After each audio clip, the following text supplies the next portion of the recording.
नमस्कार दोस्तों। उष्णकटिबंधीय चक्रवात, जिसे हम लोग ट्रॉपिकल साइक्लोन के नाम से जाने जाते हैं, हम आज बात करेंगे इसके बारे में। पिछले एपिसोड में हमने जो कि बात किया था उपोष्णकटिबंधीय चक्रवात, जिसे प्रति चक्रवात भी कहा जाता है। नमस्कार दोस्तों, मैं हूं चंद्रशेखर और आप देख रहे हैं हमारा चैनल संघर्ष द स्ट्रगल। तो चक्रवात में हम लोग आज बात कर रहे हैं जिसमें उष्णकटिबंधीय चक्रवात की। ये हमारा इंडियन ज्योग्राफी सीरीज चल रहा है, जिसमें कि हम अभी जलवायु वाले सेक्शन में चल रहे हैं, जिसमें हम उष्णकटिबंधीय चक्रवात की बात करेंगे। इसको अलग अलग नामों से दुनिया में जाना जाता है, हैरिकेन या फिर टाइफून, साइक्लोन, टॉर्नेडो वगैरह वगैरह। तो ये साइक्लोन का एक सैटेलाइट व्यू है। इसको देखिए, कितना भयावह मंजर होता है समंदर में जब हवाएं हवाएं गोल गोल घूमती है चक्रीय गति से। इसी को साइक्लोन का कहा जाता है। तो चलिए हम बात करते हैं उष्णकटिबंधीय चक्रवात की। कर्क तथा मकर रेखाओं के मध्य उत्पन्न चक्रवातों को उष्णकटिबंधीय चक्रवात कहते हैं। यह ग्रीष्म काल में उत्पन्न होते हैं जब तापमान 27 डिग्री सेल्सियस से अधिक होता है। यानी सागरीय सतह का ये तापमान, वायुमंडल का नहीं, सागरीय सतह का तापमान जब 27 डिग्री सेल्सियस से अधिक हो जाता है तो चक्रवात की उत्पत्ति होती है। चक्रवात के केंद्र में वायुदाब बहुत कम रहता होता है। समदाब रेखाएं वृत्ताकार होती हैं, परंतु इसकी संख्या बहुत कम होती है। यानी कि यहाँ पर जो दाबांतर बहुत कम पाया जाता है। इनकी उत्पत्ति केवल गर्म समुद्रों के ऊपर होती है। भूमध्य रेखा के ऊपर यह नहीं पाए जाते। भूमध्य रेखा के आसपास यह नहीं पाए जाते, क्योंकि वहां पर सूरज की रोशनी सालों भर सीधी पड़ती है, जिसके कारण वहां पर एक खास एक कन्वेयर एक कन्वेक्शन करंट जिसको बोल सकते हैं कि संवहनीय धारा चलती रहती है वहां पर। और दूसरी है कि वहां कोरियोलिस बल जो कोरियोलिस बल है वो वहां अनुपस्थित रहता है, जिसके कारण ये नहीं होता। चलिए अब बात करते हैं थोड़ा सा कोरियोलिस बल की। कोरियोलिस बल, जैसे आप देख रहे हैं ये पृथ्वी है और नॉर्थ पोल, साउथ पोल। धरती जब घूमती है तो वायुमंडल भी इसके साथ घूमता है, लेकिन वायुमंडल चूंकि पृथ्वी की अपेक्षा विरल है, इसलिए इस दोनों के बीच एक विपरीत बल काम करता है। तो पृथ्वी की गति के विपरीत एक बल काम करता है वायुमंडल पर, जिसे कि कोरियोलिस फोर्स कहते हैं। अब चलिए, ये तो हो गया कोरियोलिस फोर्स। तो आगे हम बात करेंगे इसके बारे में। हमने कोरियोलिस फोर्स को फिजिकल ज्योग्राफी वाले सीरीज में हमने इसको डिफाइन किया है, आप इसको सर्च कर लें एक बार। इस चक्रवात का व्यास जो होता है 80 से 300 मीटर तक होता है। यह चक्रवात सागरों के ऊपर बहुत तेज गति से चलता है, परंतु स्थलों तक पहुंचते ही कमजोर पड़ता है और यह पहुंचने को पहले ही समाप्त हो जाता है। इस स्थिति को डाउनफॉल या लैंडफॉल कहा जाता है। जब चक्रवात समुद्र में चलते हुए जब स्थल भाग से टकराता है तो इसको लैंडफॉल कहा जाता है।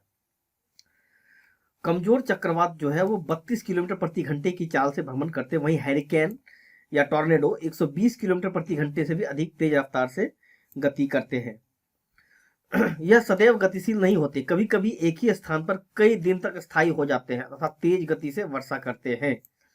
ये जब जितना कहीं सागर में, महासागर में यदि एक जगह पर यह स्थायी हो जाए तो ये काफी शक्तिशाली हो जाता है। इनका भ्रमण क्षेत्र व्यापारिक हवाओं, ट्रेड विंड्स, व्यापारिक हवा जिसे कि सन्मार्गी पवन भी कहते हैं, के साथ पूर्व से पश्चिम दिशा में अग्रसर होते हैं। पूर्व से पश्चिम दिशा में चलते हैं।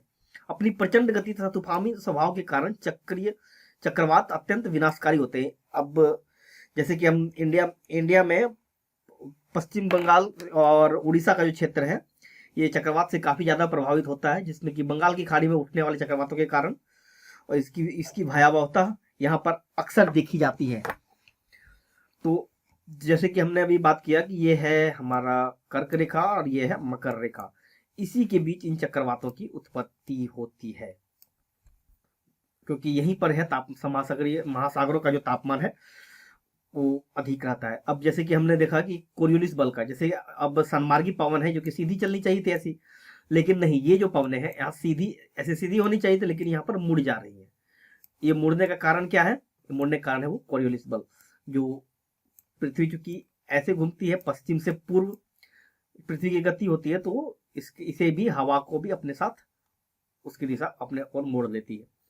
तो ये एक चक्र है कुछ, polar cell, mid latitude cell, Hadley cell, ये अलग अलग सेल हैं। जो कि जैसे कि आप देख सकते हैं कि पोलर सेल जो है, पोलर सेल में पोलर हाई से हवाएं, हाँ, सब पोलर हाई से हवाएं पोलर, ये मतलब ध्रुवीय क्षेत्र में आकर बैठ अवतलित होती हैं, उपध्रुवीय क्षेत्र में ऊपर उठती है और ध्रुवीय क्षेत्र में नीचे बैठ जाती है। और फिर यहीं पर एक चक्र फिर बनता है उपध्रुवीय क्षेत्र से इधर ये 30 डिग्री नॉर्थ की ओर, जहां पर कर्क रेखा के पास यहाँ पर एक सेल बनता है, और कर्क रेखा से विषुवत रेखा के बीच ये एक चक्र बनता है। इसको अलग अलग सेल के नाम से जानता है, polar cell, mid latitude cell और हेडली सेल। हेडली सेल कहाँ पाया जाता है? विषुवत रेखा और कर्क रेखा के बीच में और मकर रेखा के बीच में। और पोलर सेल हमारा है पोल, ये ध्रुव और मतलब ये शीत कटिबंध में पाया जाता है ये। अब चलिए हम इसकी बात करते हैं आगे इस पर। पश्चिमी द्वीप समूह के निकट ये साइक्लोन को जो है वो हैरिकेन कहा जाता है। चीन तथा फिलीपींस जापान के निकट इसको टाइफून कहा जाता है, हैरिकेन टाइफून। और हिंद महासागर में इसको साइक्लोन या चक्रवात ही कहा जाता है। ये जो क्षेत्र देखिए, जैसे कि ये कैरेबियन सी है और ये रहा हमारा यूएसए, यूएसए के आसपास ये जो तट है ये भी ये हैरिकेन से काफी प्रभावित होता है। और यहाँ पर जो ये साइक्लोन होता है काफी तेज होता है, यानी कि ये जो हमारा इंडिया में जो साइक्लोन होता है उससे बहुत ज्यादा तेज होता है ये। तो अब आगे बढ़ते हैं, इसकी विशेषताएं, कुछ इसकी विशेषताओं पर बात करते हैं। इसकी समदाब रेखाएं वृत्ताकार होती हैं, दाब प्रवणता तीव्र होती है, यह मध्यवर्ती भाग में अपेक्षाकृत शांत तथा वर्षा विहीन होता है। चक्रवात का जो बीच वाला क्षेत्र होता है इसको चक्रवात का आंख बोलते हैं। यहाँ पर ये बिल्कुल शांत होता है, ये दोनों तरफ से वर्षा होता है बट बीच में जो है वो बिल्कुल शांत होता है। इसमें आकाश साफ होता है, सूरज भी दिख जाएगा आपको इसमें जब ये भाग गुजरता है आपके पास से, तब इसे साइक्लोन का आंख कहा जाता है। बीच का जो भी, हाँ, इसका जो मध्यवर्ती भाग है अपेक्षाकृत शांत और वर्षा विहीन होता है, जिसे चक्रवात की आंख कहा जाता है। यह महासागरों के केवल पश्चिमी भागों में उत्पन्न होते हैं। महासागरों के पश्चिमी भाग यानी कि महाद्वीपों के पूर्वी तट पर इसके पीछे कोई प्रतिचक्रवात नहीं होता, इसके पीछे कोई भी प्रतिचक्रवात का कारण नहीं होता। यहाँ पर ये सागरीय सतह के गर्म होने से इसकी उत्पत्ति होती है। इसकी ऊर्जा का मुख्य स्रोत संघनन से मुक्त हुई गुप्त उष्मा होती है। अब होता यह है कि जब साइक्लोन एक्टिव होता है, जब साइक्लोन चल रहा होता है, तो वहां पर वाष्पीकरण की दर भी काफी तेज होती है। अब जब वाष्पित हवाएं या फिर वाष्पित जल ऊपर उठता है तो ऊपर उठते ही वो अपना तापमान छोड़ते धीरे धीरे ठंडा होने लगती है, जिसको कि NLR बोलते हैं, नॉर्मल लैप्स रेट से वो ठंडी होती है। और ठंडी होने से जो उष्मा मुक्त करती है वो उष्मा उस साइक्लोन को ट्रांसफर हो जाती है और वो साइक्लोन और भी प्रचंड रूप धारण करता जाता है। यह चक्रवात जो है मुख्य रूप से 5 से 15 डिग्री अक्षांश के मध्य दोनों गोलार्धों में सागरों के ऊपर पाए जाते हैं। हैरिकेन दक्षिणी आर्कटिक महासागर, दक्षिणी पूर्वी प्रशांत महासागर तथा भूमध्य रेखा के दोनों ओर 5 डिग्री अक्षांश के मध्य बिल्कुल नहीं देखा जाता। अब एक है टॉर्नेडो। यह आकार की दृष्टि से सबसे छोटा चक्रवात होता है, परंतु यह अत्यंत प्रलयकारी तथा प्रचंड होता है। यह बहुत अधिक वेग से प्रवाहित होता है। मुख्य रूप से संयुक्त राज्य अमेरिका तथा गौण रूप से ऑस्ट्रेलिया में उत्पन्न होता है। इसके आगमन के समय आकाश में काले बादल छा जाते हैं। इसका आकार एक कीप या छलनी जैसी के समान होता है। इसका पतला भाग धरातल से संबंधित होता है, चौड़ा भाग ऊपर कपासी वर्षा मेघ से जुड़ा होता है। इसके केंद्र में वायुदाब न्यूनतम होता है तथा परिधि पर अत्यधिक होता है, जिसकी वजह से हवाएं केंद्र की ओर चलती है। और इसमें कई बार हवाएं जो है 800 किलोमीटर तक चलती है। मैक्सिमम समझ लीजिए 500 किलोमीटर से ऊपर ही हवाएं इसमें चलती है। यह मुख्य रूप से बसंत तथा ग्रीष्म काल में आरंभिक दिनों में उत्पन्न होते हैं। इसकी उत्पत्ति भी वातावरण से संबंधित होती है, जहां पर शांत वातावरण के सहारे ठंडी हवाएं आर्द्र उष्ण कटिबंधीय गर्म हवाओं को ऊपर ठेलती है तो टॉर्नेडो की उत्पत्ति होती है। क्या होता है यहाँ पर? बसंत तथा ग्रीष्म काल के आरंभिक दिनों में इसकी उत्पत्ति वातावरण से संबंधित होती है, जहां पर शीत वातावरण के सहारे, अब होता है जैसे ठंडी हवाएं जो है ऐसी होती है, क्योंकि ये भारी होती है, नीचे सघन ऊपर विरल, और गर्म हवाएं नीचे विरल ऊपर सघन, इसके सहारे जब ऊपर उठती है ये ठंडी हवाएं और ये गर्म हवाएं, जब ठंडी हवाओं के सहारे गर्म हवाएं ऊपर उठती है तो उसमें गर्म हवाओं को ऊपर ठेलती है तो टॉर्नेडो, यहाँ पर टॉर्नेडो की उत्पत्ति होती है। कभी कभी धरती के स्थानीय रूप से अचानक गर्म होने के कारण भी संवहन तरंगें उठती है, जिससे टॉर्नेडो की उत्पत्ति होती है। इससे मिलता जुलता है, जैसे आप गांव में रहते होंगे तो गांव में या फिर शहरों में भी गर्मियों में भंवर देखने को मिलता होगा, जिसको कि कई अलग अलग नामों से जाना जाता है। चक्रीय रूप से हवाएं घूमती है, कहीं बिरनो या भंवर नाम से जाना जाता है इसको। तो वही है जब टॉर्नेडो या फिर साइक्लोन ऐसा ही होता है, जब बड़ा रूप ले लेता है तो वो साइक्लोन होता है, समुद्र में होता है।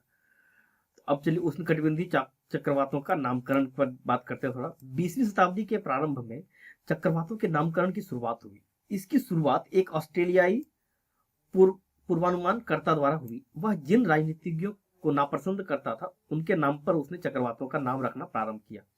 दूसरे विश्व युद्ध के समय वह अमेरिकी मौसम विज्ञानी ने इन चक्रवातों का नाम अपनी पत्नी प्रेमिकाओं के नाम पर करना शुरू किया। आज चक्रवातों का नाम विश्व मौसम विज्ञान संगठन के सदस्य राष्ट्रों द्वारा सुझाए गए नामों से के आधार पर नामकरण किया जाता है। नामों की सूची पुरुष, महिला, फूलों आदि के आधार पर किया जाता है। 45 डिग्री या ईस्ट या 100 डिग्री ईस्ट के बीच हिंद महासागर में भारत के मौसम विभाग द्वारा उष्णकटिबंधीय चक्रवातों का नामकरण किया जाता है। मई 2020 में चक्रवात अम्फान के नामकरण ने 2004 में स्थापित नामों की मूल सूची को समाप्त कर दिया और नामों की एक नई सूची तैयार की गई, जिसका उपयोग अम्फान के बाद आने वाले तूफानों की वर्णमाला क्रम में किया जाएगा। अब चलिए शीतोष्ण कटिबंध और उष्ण कटिबंधीय चक्रवातों में थोड़ा सा एक तुलनात्मक अध्ययन कर लेते हैं। क्या होता है कि यह स्थल और सागर दोनों पर विकसित होते हैं। इसके समदाब रेखाएं वी आकार की होती है। वायु का वेग अधिक नहीं होता, वायु दाब प्रवणता कम होती है। यहाँ क्या होता है, यह प्रायः महासागरों में ही विकसित होते हैं। इनकी समदाब रेखाएं वी आकार की होती है। इनकी समदाब रेखाएं प्रायः गोलाकार या पूर्ण वृत्त होती है। वायु का वेग प्रायः 80 से 120 किलोमीटर प्रति घंटा या इससे भी अधिक हो जाता है। वायुदाब प्रवणता बहुत तीव्र होती है। वायुदाब प्रवणता तीव्र है तभी तो वायु का वेग भी अधिक है। इसमें ये हजारों वर्ग किलोमीटर में विस्तृत होता है। ये 500 से 3000 किलोमीटर तक विस्तृत हो सकता है। ये प्रायः पश्चिम से पूर्व की ओर गमन करते हैं। वर्षा धीरे धीरे होती है, कभी कभी तीव्र बौछार होती है। वर्षा कई दिनों तक होती है। इसका विस्तार जो है तुलनात्मक रूप से बहुत छोटा होता है। 500 मीटर या 100 मीटर के आसपास का इसकी स्थिति होती है।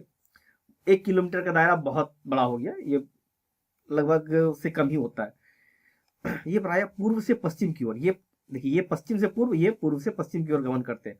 वर्षा जो है बहुत तीव्र गति से होती है, अधिक विनाशकारी होती है। कुछ घंटों से अधिक नहीं होती, ये कुछ घंटों के लिए होता है, उसके बाद चक्रवात रुक जाता है। तो जब चक्रवात रुक जाए तो वर्षा कई दिनों तक हो सकती है।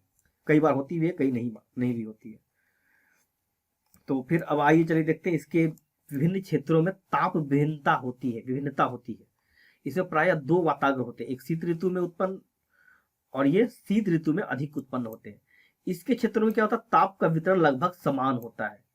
इसमें वाताग्र प्रायः अनुपस्थित होता है, यह ग्रीष्म ऋतु में उत्पन्न होता है।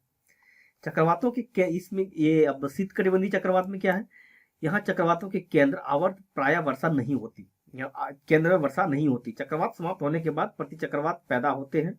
सामान्यतः महासागरों के पूर्वी भाग में उत्पन्न होते हैं और 35 से 65 डिग्री अक्षांशों के मध्य इसकी उत्पत्ति होती है। चक्रवातों के केंद्र में वायु शांत और वर्षा नहीं होती है। प्रति चक्रवात उत्पन्न नहीं होते, सामान्यतः महासागरों के पश्चिम भाग में उत्पन्न होते हैं और ये 8 से 20 डिग्री अक्षांशों के मध्य इसकी उत्पत्ति 8 से 20, कभी 5 से 25 या 5 से 15 इस तरह की बात की जाती है। ये मतलब यूं समझ लीजिए कि विषुवत रेखा और कर्क रेखा मकर रेखा के बीच में ये उत्पन्न होता है। तो दोस्तों ये था आज का। इसमें अब एक देख लीजिए साइक्लोन का एक यहाँ पर डायग्राम है, फोटो है, हाई डेफिनेशन फोटो मैंने कहीं आपके लिए लाया है, आप इसको देखिए और इसमें से साइक्लोन का जो है मैकेनिज्म समझने की कोशिश कीजिए। और एक और है इसके नीचे एक साइक्लोन, ये साइक्लोन और यहाँ पर एक एंटी साइक्लोन का इसका एक डायग्राम है, इसको देखिए, समझने की कोशिश कीजिए।